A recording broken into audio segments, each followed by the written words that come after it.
পরবর্তীতে কালকে আমি আসর নামাজ পড়ার জন্য গেছি মসজিদে, ওই আমাকে সংবাদ দিল এক না ভাসতে যায় যে চাচা ধান ওরা উগড়েতেছে। তো ওই মুহূর্তে আমি আর আসিনি, আমার ছেলে আসছে, তার সঙ্গে অনেক বাক বিতণ্ডা হয়েছে। হওয়ার পরে আমার ছেলে পরে ভিডিও করে নিয়ে চলে গেছে।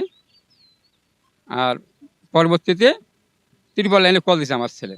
কল দেওয়া হচ্ছে ত্রিপল লাইন থেকে আবার ফির পুলিশ আসছে, থানা থেকে পুলিশ আসছে, আসিয়ে আমাদের বললো যে আপনারা আসেন, থানায় আসেন। আমরা পরবর্তী সন্ধ্যে নামাজ ইফতার পর থানায় যাই, সেখানে যা একটা আমরা অভিযোগ করি।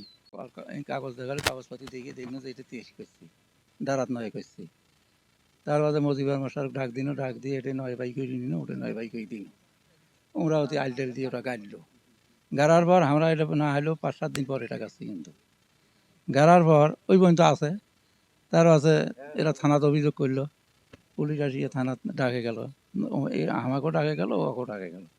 2 দলের তারিখ অনুযায়ী কেন ওরা ফির যায়, ওটা ডেট নিল। নেওয়ার পর তারপর স্কুলের ফিল্ডে বসলো, ওটা মিছিল হইল না। তখন মজিদ মাস্টারে বললো যে ঠিক আছে, আজ তো হইল না, রমজানটা বাড়াই, ঈদের 1 সপ্তাহ পর বসিয়ে একটা হয় করবো।